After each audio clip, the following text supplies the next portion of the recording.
I'm going to talk about mushroom research, wow, microdosing, addiction potential. 80% of the participants. You look ridiculous, please go home. That's what she told me. But first, I have to go somewhere where that's legal.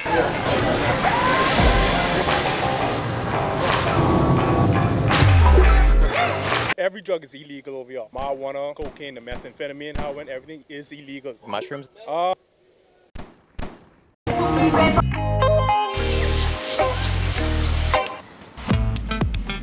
Like it or not, humanity has had an intimate relationship with mushrooms. 6,000 to 8,000 years ago, long before Silicon Valley CEOs were making mushrooms their muse, cave artists were choosing them as the subject for their pioneering artistic method. But why has humanity been so enamored and inspired by these little guys? The evidence is showing they may have interesting effects on creativity, substance abuse disorders, and mood.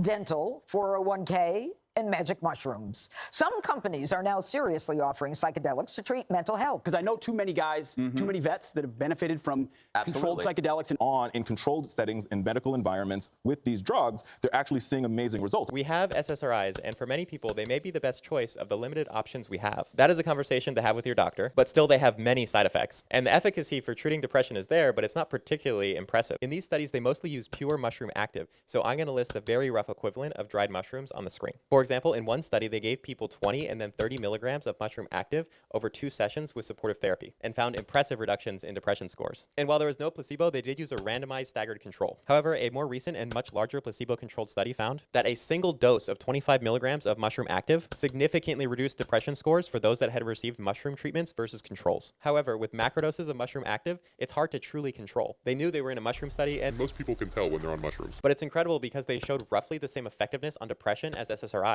but without the serious side effects. Just a minority of people having some temporary distress right after dosing. Which brings up the biggest limitations of these studies, which is that they don't control against the gold standard. The final boss here for the acceptance of mushroom therapy in the medical community is going to be a head-to-head experiment between mushrooms and SSRIs.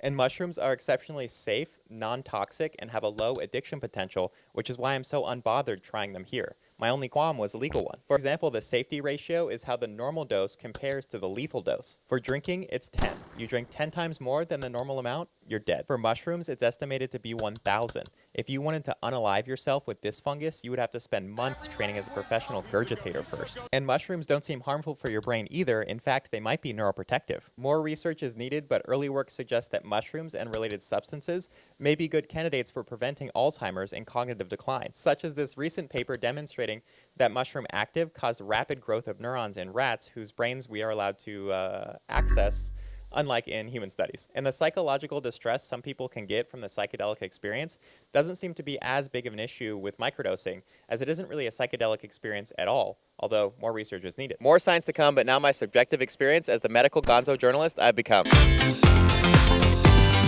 The effects of microdosing for me were slight. It isn't a high or a trip, and that's not what I'm into. But there was something wonderful about the way I felt. I felt so much more open. I think there's a stigma about mushrooms being an antisocial thing. Something done in the dark, experienced in the lonely cave of one's own mind. But this experience has made me feel like the opposite is true, at least for microdosing. For me, microdosing has been highly pro-social. I'm terribly introverted, and I typically don't enjoy socializing in a crowded place like a bar. It shouldn't be. Related immune response. I know those are not meant for the pool. You look ridiculous, please go home. That's what she told me. I did. And meeting you was just great. Like, one of a kind. That's no forward. Do you slug? Oh, no, I don't. You're gifted. No, you said you were into skincare. Nurses have skin. What? Yeah. But I do cervically dislocate them. But inside with little people scurrying around. You guys are highly suspicious. Yeah, it's the law. All medfluencers have to wear scrubs. Yeah. That's amazing. I wore scrubs on the water slide today. Did it hurt? Like, did you get like... It hurt? No, it was perfectly comfortable. And Figs should sponsor me for doing it. They won't reply to my emails. Why do you think that is? Maybe Some more. Tomorrow. But I felt that willingness to put myself out there without dulling my wits. I also felt an amplification of my emotions. It wasn't that I was more emotional, it was more like the gut feelings that were murmuring before could now be understood. And I felt so focused and driven on the work that I'm doing. Mushrooms may also be a useful tool in helping people resolve their substance abuse disorders. In one study, large doses of mushroom active got 80% of the participants to stop smoking. And at a 12-month follow-up, 60% remained tobacco-free. And they didn't just take their word for it either. They confirmed with a cotinine test, which would make mushrooms the most successful tobacco treatment ever devised. FDA-approved smoking treatment varicycline, for comparison, only got 33.5% off of tobacco. But without a placebo control, it's really hard to say. It's pretty cool to be involved in a mushroom study. Maybe they were just excited that they were going to be part of history. And that could have given them momentum they needed to break through their addiction. With results like these, though, it's only a matter of time until more thorough studies are done. And mushrooms may also be effective for alcohol addiction, as one study gave 2 sessions of high-dose mushroom active and found that their alcohol use was significantly lower than placebo a whole 36 weeks after the experiment. And mushrooms are often celebrated by creative types.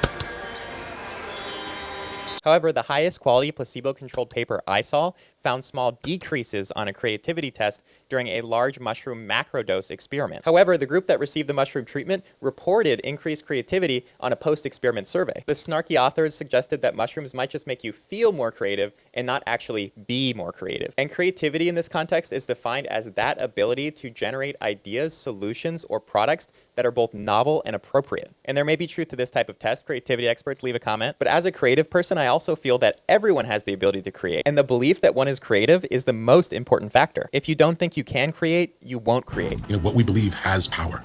If we believe we can make something great, the chances of us making something great are better than if we don't believe we can. So I would say any ability to harness your belief on your behalf is a really healthy thing to do. However, this was a large macrodose, and those participants were taking a distracting little trip that may have impaired their ability to do a paper test. In a different study, researchers oversaw attendants at a PSN conference who took microdoses of mushroom active containing truffles, which are legal in the Netherlands. They found that mushroom microdosing increased creativity on a creativity test without decreasing cognitive functioning. So there may be something there after all. People may have just historically been overdosing on mushrooms. Flodos is a company that sells mushroom supplements, chocolates, and lemonade. When Flodos contacted me to make a video about mushroom research, I jokingly said, yeah, if you send me somewhere where mushrooms are legal. Okay, no problem. I won't post links or use an affiliate code. It'll be just about the science. You got it. That's what we want. After talking to Flodos, I could see a company who was dedicated to science and evidence-based health and who wanted to bring the field up as a whole. And I hope the legacy of this video is supporting the renewed interest we're seeing in high-quality mushroom research that has been repressed for so long. And after trying it for myself and enjoying it quite a lot, I can't wait to see what's published in the future, evaluating my anecdotal impressions and vibes. I'm going to be watching the field of mushroom research closely, and if my position changes, you'll find notes at avivacarter.com, and subscribe for an updated mushroom video in the future. Okay, bye. Psilocybin or something, or microdose a little, it'll help me in combat.